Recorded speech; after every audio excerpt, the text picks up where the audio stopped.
Welcome to JP classes. उम्मीद है आप सब लोग अच्छे होंगे और अच्छे से अपनी पढ़ाई कर रहे होंगे। तो पिछले वीडियो में हम लोगों ने जो डिस्कस किया था वो था टॉपिक लिमिट, और पूरा डिस्कशन हम लोग नहीं कर पाए थे। तो नेक्स्ट जो उसके आगे जो टॉपिक है लिमिट्स के अंदर वो है अलजेब्रा ऑफ लिमिट्स।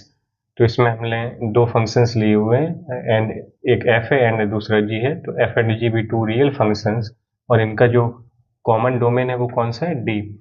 ठीक है। तो अलजेब्रा ऑफ लिमिट्स का मतलब ये है कि अगर f और g दोनों फंक्शंस का हम सम करें और उस पर लिमिट लगाएं तो हम ऐसे भी कर सकते हैं कि f ऑफ x पे अलग लिमिट लगा लें एंड g ऑफ x पे अलग लिमिट लगा लें।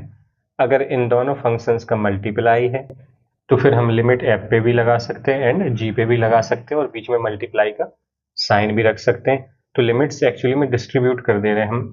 ठीक, अगर फंक्शंस डिवाइड में है तो फिर हम अलग अलग लिमिट लगा सकते हैं, जैसे f पे अलग लगा लें और g पे अलग, जो इस तरह से हमने लिख ली, limit x tends to f of x upon limit x tends to g of x। लेकिन ये जो लिमिट है वो डिवाइड में है तो डिनोमिनेटर जीरो नहीं होना चाहिए, तो हमने एक रिस्ट्रिक्शन भी यहाँ पे लगाई हुई है कि ये जो लिमिट है वो जीरो के इक्वल नहीं हो सकती है। एंड नेक्स्ट जो है वो है कि फंक्शन के साथ अगर किसी कांस्टेंट का इंटू हो रहा है और फिर लिमिट लगी हुई है तो हम ये भी कर सकते हैं कि कांस्टेंट को हम बाहर लिख लें, जैसे ये लिखा हुआ है, एंड लिमिट जो है वो सिर्फ फंक्शन पे लगाएं, एफ ऑफ एक्स पे। तो ये हमने लिमिट लगा ली। तो इस तरह से भी लिखा जा सकता है, के क्या है, वेयर के इज अ कांस्टेंट। एंड अगर फंक्शन मॉड के अंदर है और लिमिट लगी हुई है तो हम ये कर सकते हैं कि लिमिट जो है वो फंक्शन पे लगा लें और पूरे पार्ट को मॉड के अंदर बंद कर लें। तो इस तरह से लिखा जा सकता है। एंड अगर फंक्शन एफ ऑफ एक्स की पावर जी ऑफ एक्स है और फिर लिमिट लगी हुई है तो हम ये कर सकते हैं कि एफ ऑफ एक्स पे अलग लिमिट लगा लें एंड जी ऑफ एक्स पे अलग लिमिट लगा लें। तो इस तरह से भी लिखा जा सकता है। तो ये कुछ रिजल्ट्स हैं अलजेब्रा ऑफ लिमिट्स के जो आपको याद रखने हैं, और आगे जो हम लोग क्वेश्चंस करने वाले हैं उनमें ये रिजल्ट्स यूज होने वाले हैं। नेक्स्ट टॉपिक है एवेल्युएशन ऑफ लिमिट्स। तो लिमिट्स निकालने से पहले हम लोगों ने ये किया है कि लिमिट्स को दो कैटेगरी में डिवाइड कर लिया, algebraic limits and non algebraic limits. Algebraic limits कौन सी होती हैं? एल्जेब्रिक लिमिट्स वो होती हैं जिनमें ना तो ट्रिग्नोमेट्रिक फंक्शन इन्वॉल्व हुआ हो, ना इनवर्स ट्रिग्नोमेट्रिक फंक्शन इन्वॉल्व हुआ हो, एक्सपोनेंशियल एंड लॉगरिथम फंक्शन भी इन्वॉल्व ना हुआ हो। तो ये जो एग्जाम्पल है ये जो है वो एल्जेब्रिक लिमिट्स के एग्जाम्पल है, क्योंकि इनमें सिर्फ एल्जेब्रिक पोलिनोमियल का यूज हुआ है। एंड ये जो है ये नॉन एल्जेब्रिक लिमिट्स के एग्जाम्पल हैं। इनमें ट्रिग्नोमेट्रिक फंक्शन, एक्सपोनेंशियल फंक्शन या इनवर्स ट्रिग्नोमेट्रिक फंक्शन, या ये कहें कि लॉगरिथमिक फंक्शन, एक्सपोनेंशियल फंक्शन, इस तरह की जो लिमिट्स हैं उन्हें हम लोग नॉन एल्जेब्रिक लिमिट्स में रखते हैं। तो एवेल्युएशन ऑफ लिमिट्स समझने से पहले आपको ये समझना होगा कि लिमिट्स दो कैटेगरी में डिवाइड करें, एक तो algebraic limits and non algebraic limits. ठीक है। तो एल्जेब्रिक लिमिट्स वो जिनमें inverse trigonometric function, exponential function and logarithmic function involve ना हो, उन लिमिट्स को हम क्या कहते हैं? एल्जेब्रिक लिमिट्स कहते हैं। अदरवाइज हम लोग क्या कहेंगे? Non algebraic limits. तो एवेल्युएशन लिमिट्स को हम इस तरह से पढ़ने वाले हैं। पहले हम एल्जेब्रिक लिमिट्स का एवेल्युएशन पढ़ेंगे, फिर नॉन एल्जेब्रिक लिमिट्स का एवेल्युएशन पढ़ेंगे। ठीक है। तो हमारा जो नेक्स्ट टॉपिक है वो है evaluation of algebraic limits. Topic है एवेल्युएशन ऑफ लिमिट्स के अंतर्गत evaluation of algebraic limits. Algebraic limits को एवेल्युएट करने के कुछ मेथड है। पहला मेथड है direct substitution method. Direct substitution का मतलब है कि कोई फंक्शन पे अगर लिमिट होगी तो जिस पॉइंट पे आप लिमिट चेक कर रहे हैं उस पॉइंट को आप डायरेक्ट सब्सटीट्यूट कर दें। डायरेक्ट सब्सटीट्यूट करने पे हो सकता है कि आपको एक रियल नंबर मिल जाए, और अगर रियल नंबर मिल जाता है तो फिर वही फंक्शन की लिमिट हो जाएगी। फैक्टराइजेशन मेथड में फैक्टर करके हो सकता है कि हम लोग कुछ कैंसिल करें न्यूमरेटर एंड डिनोमिनेटर में, तो इस तरह की भी कुछ लिमिट्स होती हैं। एंड रैशनलाइजेशन मेथड भी होता है जिसपे रूट्स लगे हों और उनका रैशनलाइजेशन करके हम सॉल्व करें। फिर आगे डिस्कस करेंगे कुछ स्टैंडर्ड रिजल्ट जो यूज होंगे लिमिट्स को एवेल्युएट करने में। एंड फिर लास्ट में एल्जेब्रिक लिमिट्स में जो टॉपिक है वो है methods of evaluation of algebraic limits at infinity. तो जब लिमिट जो है वो किस तरफ जा रही हो, x टेंड्स टू इन्फिनिटी, तब फिर एल्जेब्रिक लिमिट्स को कैसे एवेल्युएट करते हैं तो ये भी लास्ट में डिस्कस करेंगे। तो इसमें जो पहला मेथड है वो है direct substitution method. First method है डायरेक्ट सब्सटीट्यूशन मेथड। और हमने कुछ एग्जाम्पल्स लिखे हुए हैं। तो फर्स्ट है evaluate limit x tends to 1 3x² + 4x + 5। तो पहला काम जो आपको करना है वो ये करना है कि जिस पॉइंट पे आप लिमिट चेक कर रहे हो उस पॉइंट पे x की वैल्यू आप रख दो फंक्शन में। अगर आपको रियल नंबर मिल जाता है तो वही लिमिट होगा। जैसे इसमें अगर हम डायरेक्ट सब्सटीट्यूट करें तो 3 फिर 1 का स्क्वायर प्लस 4 इंटू 1 प्लस 5, तो ये हो जाएगा 3 + 4 + 5। तो आंसर इसका जो निकलेगा वो कितना निकलेगा 12, क्योंकि हमें एक रियल नंबर मिल गया। तो यही इसका आंसर है। तो डायरेक्ट सब्सटीट्यूशन मेथड का मतलब यही है कि x की वैल्यू को आप डायरेक्ट सब्सटीट्यूट करें, अगर कोई रियल नंबर आपको मिल जाता है तो वही लिमिट होगी। ठीक है। एंड ये नेक्स्ट एग्जाम्पल है। तो इसे अगर हमें सॉल्व करना है तो इसे कैसे सॉल्व करेंगे कि x टेंड्स टू 0 है तो डायरेक्ट सब्सटीट्यूट करके पहले देख लें कि कुछ वैल्यू मिलती है रियल नंबर या मिलता है या नहीं मिलता है। तो x = 0 जब इसमें हम रखेंगे तो ये कुछ इस तरह से हो जाएगा 1 + 0 + 1 - 0 अपॉन 1 + 0। तो 1 का रूट 1 हो जाएगा एंड यहाँ से भी 1 निकलेगा और नीचे डिनोमिनेटर जो है वो 1 हो जाएगा, तो ये ओवरऑल निकलेगा 2। तो इसका आंसर क्या है 2। तो डायरेक्ट सब्सटीट्यूट करने पे अगर आपको रियल नंबर मिल जा रहा है तो वही आंसर है। तो पहला काम जो आपको करना है अलजेब्रिक लिमिट्स में वो यही करना है कि डायरेक्ट सब्सटीट्यूशन मेथड लगाओ। अगर रियल नंबर मिलता है तो लिमिट मिल गई, अगर नहीं मिलता है तो फिर आगे बहुत सारे मेथड्स हैं वो भी हमें डिस्कस करने हैं। तो फिर क्वेश्चन जो है वो उन मेथड्स के जरिए होता है। तो उम्मीद है कि आपको ये वाला मेथड समझ में आ गया होगा। नेक्स्ट मेथड है फैक्टराइजेशन मेथड। तो एक लिमिट हमने ली हुई, limit x tends to a f(x) upon g(x). तो इस तरह की जो लिमिट्स हैं तो इससे हम ये कर सकते हैं कि ये दोनों अलग अलग फंक्शन है तो हम इस पे अलग लिमिट लगा सकते हैं f(x) पे एंड डिवाइड में limit x tends to a g(x) इस तरह से लिख सकते हैं। ठीक है। तो अभी हमने डायरेक्ट सब्सटीट्यूशन मेथड पढ़ लिया है, तो फिर हम क्या करेंगे, ये जो लिमिट है इसमें हम जो है x की वैल्यू ये डायरेक्ट सब्सटीट्यूट कर देंगे। तो x की वैल्यू अगर हम डायरेक्ट सब्सटीट्यूट करें तो मान लें कि कुछ इस तरह का फॉर्म बन जा रहा है, ऊपर न्यूमरेटर जो है वो 0 बन जा रहा है एंड यहाँ पे सब्सटीट्यूट करें तो ये भी क्या बन जा रहा है 0। तो 0/0 टाइप का अगर कुछ बन रहा है तो ये इनडिटर्मिनेंट फॉर्म है, और इनडिटर्मिनेट फॉर्म है तो फिर ये जो 0 बना वो f(x) की जो वैल्यू है वो किस पॉइंट पे है, x = a पे, और ये जो वैल्यू निकली वो कितनी निकली 0। तो इसका मतलब हम ये कहें f(a) = 0। f(a) अगर 0 है तो फिर 9th क्लास में आप लोगों ने फैक्टर थ्योरम पढ़ी हुई है।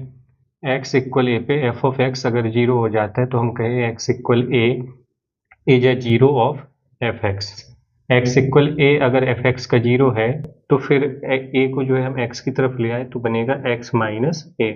तो हम कहेंगे x - a is a factor of f(x). x - a is a factor of f(x). ऐसे ही x = a रखने पे gx 0 हो गया तो हम सिमिलरली इस तरह से कह सकते हैं ना कि x - a is a factor of g(x). तो x - a f(x) का भी एक फैक्टर हो जाएगा एंड x - a g(x) का भी एक फैक्टर हो जाएगा। अब जरा और ध्यान से देखें तो ये जो है 0 1 क्यों रहा था, हमने वैल्यू रखी थी x = a। तो जब x = a रखा होगा तो a - a ये ब्रैकेट जो है वो 0 हो गया होगा, और ये फैक्टर है तो 0 इंटू समथिंग होगा इक्वल में gx के, तो ये ब्रैकेट ही 0 हुआ होगा तभी जाके gx की जो वैल्यू है वो 0 हो गई है। अगर 0/0 बन जा रहा है तो इसका मतलब x - a f(x) का भी फैक्टर है एंड g(x) का भी फैक्टर है। और अगर हम फैक्टराइजेशन कर लें f(x) एंड g(x) के तो x - a न्यूमरेटर में भी आ जाएगा एंड डिनोमिनेटर में भी आ जाएगा। तो न्यूमरेटर डिनोमिनेटर में जब आ जाएगा तो हम x - a को कैंसिल भी कर सकते हैं। अगर कैंसिल कर दिया तो ये जो 0/0 बन रहा है ये फॉर्म फिर नहीं बनेगा, फिर डायरेक्ट सब्सटीट्यूशन लगाएंगे और फिर आंसर मिल जाएगा। तो क्वेश्चन देखते हैं कि कैसे ये होता है। तो ये रहा question, limit x tends to 2 x² - 5x + 6 upon x² - 4। इसे हमें एवेल्युएट करना है। तो कैसे करेंगे, limit x tends to 2, x square minus 5x plus 6 upon x square minus 4 है। तो सबसे पहले तो हमें x equal to direct substitute कर देना है। जब डायरेक्ट सब्सटीट्यूट करेंगे तो यहाँ पे 2 का स्क्वायर हो जाएगा 4 एंड 6 प्लस 4 10 हो जाएगा, एंड यहाँ पे 2 रखेंगे तो 2 इंटू 5 10 हो जाएगा। तो प्लस 10 और माइनस 10 हो जाएगा, तो ये न्यूमरेटर जो है वो 0 बन जाएगा, एंड यहाँ पे 2 का स्क्वायर 4, 4 माइनस 4 0 हो जाएगा। तो ये हमें समझ में आ गया कि ये 0 अपॉन 0 टाइप का बन रहा है, इनडिटर्मिनेट फॉर्म है। तो 0 अपॉन 0 बन रहा है, तो इसका मतलब ये है x इक्वल 2 पे 0 अपॉन 0 बन रहा है, तो x माइनस 2 जो है वो दोनों का एक फैक्टर होगा। तो इनके फैक्टर अगर हम करें तो ये कुछ इस तरह से होने वाला है, लिमिट x टेंड्स टू 2, इसके फैक्टर करेंगे तो होंगे x minus 2 into x minus 3, and यहाँ पे ए स्क्वायर माइनस बी स्क्वायर का यूज करें तो x minus 2 into x plus 2। तो x माइनस 2 दोनों में मिल रहा है, कैंसिल कर दें। तो नेक्स्ट स्टेप जो होगा वो होगा limit x tends to 2, x minus 3 upon x plus 2। तो अब डायरेक्ट सब्सटीट्यूट कर दें, क्योंकि जो 0 अपॉन 0 बना रहा था वो ब्रैकेट जो है वो कैंसिल हो चुका। तो डायरेक्ट सब्सटीट्यूट करेंगे तो ये हो जाएगा 2 माइनस 3 अपॉन 2 प्लस 2, तो बनेगा माइनस 1 अपॉन 4। तो माइनस 1 अपॉन 4 इस लिमिट का आंसर है। नेक्स्ट क्वेश्चन है हमारा, limit x tends to 1 bracket 2 upon 1 minus x square plus 1 upon x minus 1, इस लिमिट को हमें वैल्यूएट करना है। तो हम कैसे करेंगे, limit x tends to 1, and यहाँ पे हम फैक्टर कर सकते हैं, तो 1 माइनस एक्स स्क्वायर के फैक्टर हो जाएंगे 1 plus x into 1 minus x plus 1 upon x minus 1, कुछ इस तरह से हो जाएगा। एंड अब यहाँ पे 1 माइनस एक्स और यहाँ पे x माइनस 1 है, तो यहाँ से हम एक माइनस कॉमन ले सकते हैं। तो लिमिट x टेंड्स टू 1, ये जो हो जाएगा वो होगा 1 upon 1 plus x into 1 minus x minus 1 upon 1 minus x, ये कुछ इस तरह का हो जाएगा। एंड अब एलसीएम ले ले तो लिमिट, सॉरी यहाँ पे 1 की जगह 2 है, तो एलसीएम ले लें। तो एलसीएम लेने पे आएगा 1 minus x into 1 plus x, तो यहाँ पे तो 2 ही हो जाएगा क्योंकि ये डिनोमिनेटर सेम ही है। 1 माइनस एक्स से 1 माइनस एक्स कैंसिल होगा और 1 प्लस एक्स का 1 में इंटू हो जाएगा, तो ये कुछ इस तरह से हो जाएगा। एंड अब ब्रैकेट ओपन करें तो ये होगा limit x tends to 1, 2 minus 1 minus x upon 1 minus x into 1 plus x, ये कुछ इस तरह का बनेगा। एंड फिर जो नेक्स्ट स्टेप हमारा होने वाला है, ये 2 में से 1 जाएगा तो 1 बचेगा। Limit x tends to 1, 1 minus x upon 1 minus x into 1 plus x, तो 1 माइनस एक्स से 1 माइनस एक्स कैंसिल हो जाएगा, तो न्यूमरेटर जो है वो 1 हो जाएगा। तो अगली स्टेप जो हमारा होने वाला है वो होगा 1 अपॉन 1 प्लस एक्स। अब डायरेक्ट सब्सटीट्यूट करें तो इनडिटर्मिनेट फॉर्म नहीं बनेगा, तो डायरेक्ट सब्सटीट्यूट करने पे आएगा 1 अपॉन 1 प्लस 1 यानी 1 अपॉन 2। तो इस क्वेश्चन का जो आंसर है वो है 1 अपॉन 2। नेक्स्ट क्वेश्चन है, evaluate limit x tends to root 2 x to the power 4 minus 4 upon x square plus 3 root 2 x minus 8। तो अगर रूट 2 हम इसमें रखेंगे तो रूट 2 की पावर 4 हो जाएगा, 4 माइनस 4 0, तो न्यूमरेटर भी 0 बन रहा है। एंड यहाँ पे रखेंगे तो रूट 2 का स्क्वायर 2 हो जाएगा, और 2 प्लस 2 और माइनस 8 माइनस 6 हो जाएगा। एंड यहाँ पे रूट 2 रखेंगे तो 3 रूट 2 इंटू रूट 2 6 हो जाएगा, तो प्लस 6 और माइनस 6 0 हो जाएगा, तो ये 0 अपॉन 0 टाइप का बन रहा है। इसका मतलब ये है कि x माइनस रूट 2 इन दोनों का ही एक फैक्टर होगा, तो इनके फैक्टर कर लें। तो limit x tends to root 2 x to the power 4 minus 4 upon x square plus 3√2x minus 8 इस तरह का हमें गिवन है। और हम अगर फैक्टर करें इसके तो ये कुछ इस तरह से होगा। इसे हम एक्स स्क्वायर का स्क्वायर लिख सकते हैं एंड ये 2 का स्क्वायर है तो ये हो जाएगा x square minus 2 and next bracket में एक्स स्क्वायर प्लस 2। यहाँ पे अगर फैक्टर करें तो ये यहाँ पे अगर फैक्टर करें तो ये होगा x plus 4√2 into x minus √2। और तो x माइनस √2 हमें नहीं मिल रहा है तो x माइनस √2 इस ब्रैकेट के फैक्टर करने से मिलेगा। तो इसका एक बार और फैक्टर करें तो होगा लिमिट x टेंड्स टू √2। 2 को लिख सकते हैं √2 का स्क्वायर तो ये हो जाएगा x minus √2 into x plus √2 into x square plus 2 upon x plus 4√2 into x minus √2। X minus √2 से एक्स माइनस √2 कैंसिल हो जाएगा।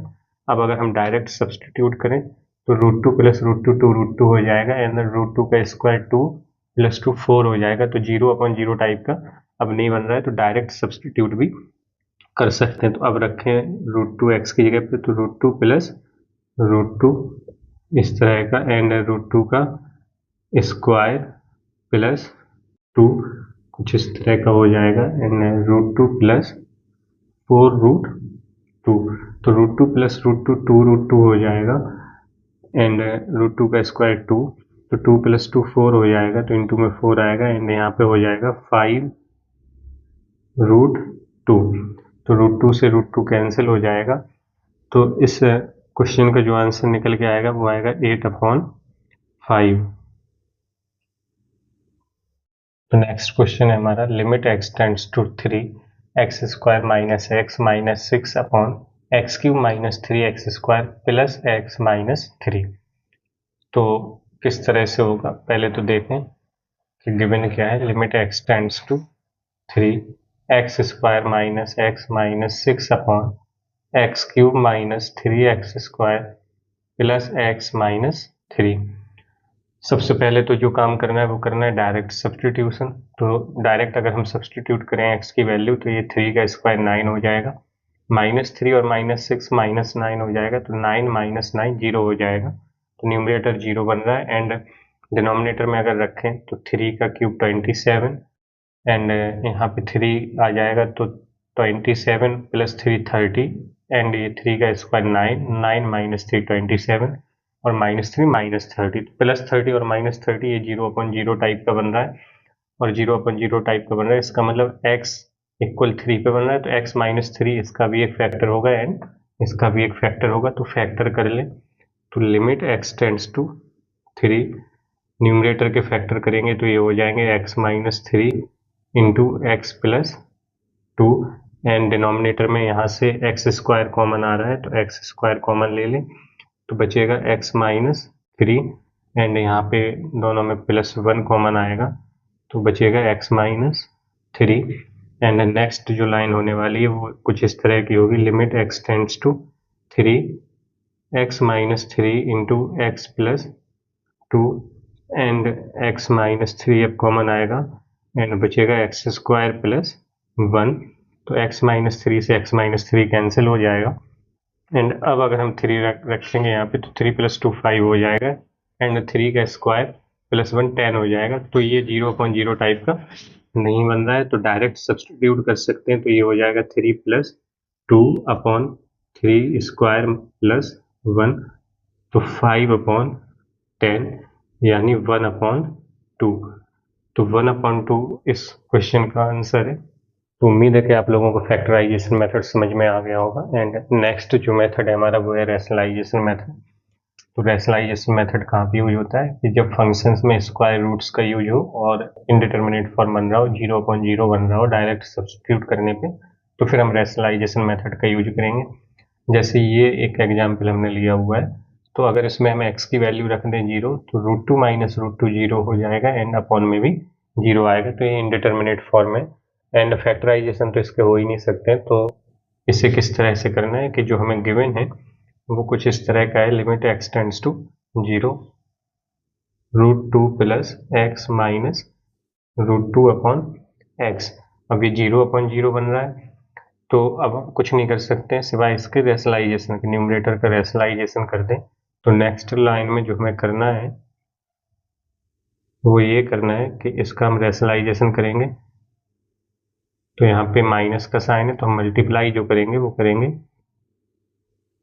√2 प्लस एक्स प्लस √2 से, एंड सेम मल्टीप्लाई हमें डिनोमिनेटर में भी करना है। तो ये कुछ इस तरह से किया, तो ये a minus b into a plus b type का कुछ बन रहा है। तो ये हो जाएगा a square minus b square. तो ए का स्क्वायर मतलब √2 प्लस एक्स का स्क्वायर, तो रूट हट जाएगा तो बचेगा 2 plus x, and minus b square का मतलब -2। कुछ इतना बचेगा न्यूमरेटर में, एंड डिनोमिनेटर जो है हमारा वो कुछ इस तरह का है। तो -2 से +2 कैंसिल हो जाएगा, एंड जो नेक्स्ट लाइन होने वाली है वो कुछ इस तरह की है कि limit x tends to 0 x upon x √2 plus x plus √2। तो x से x कैंसिल हो जाएगा, तो न्यूमरेटर जो है वो 1 बचेगा, एंड नेक्स्ट लाइन जो होगी वो होगी limit x tends to 0 1 upon, और यहाँ पे डिनोमिनेटर में बचेगा √2 प्लस x प्लस √2। तो अब x की वैल्यू डायरेक्ट अगर सब्सटीट्यूट करें तो फिर 0/0 नहीं बन रहा है, तो डायरेक्ट सब्सटीट्यूट कर दें तो ये बनेगा 1 अपॉन √2 प्लस 0 प्लस √2। तो 1 अपॉन, यहाँ पे √2 बचेगा एंड यहाँ पे भी √2, तो ये हो जाएगा 1/2√2। तो ये इस क्वेश्चन का आंसर है। तो नेक्स्ट क्वेश्चन कुछ इस तरह से है, evaluate limit x tends to 2 x square minus 4 upon √3x minus 2 minus √x plus 2। तो देखें कि ये कैसे होगा।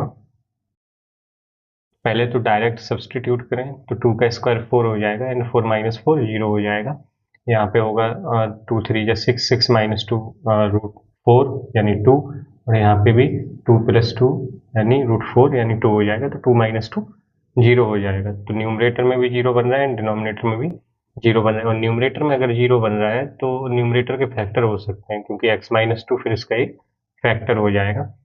तो ये कुछ इस तरह से कर सकते हैं कि न्यूमरेटर के जो है वो फैक्टर कर लें, तो x minus 2 into x plus 2 हो जाएंगे। डिनोमिनेटर के फैक्टर तो हो नहीं सकते क्योंकि उस पर रूट है, तो डिनोमिनेटर का हम रेशनलाइजेशन कर लें। तो फिर करें क्या कि √3x minus 2 plus √x plus 2, इससे हम मल्टीप्लाई कर दें न्यूमरेटर एंड डिनोमिनेटर में। तो डिनोमिनेटर हमारा इतना था, इसमें मल्टीप्लाई होगा √3x minus 2 plus √x plus 2 से।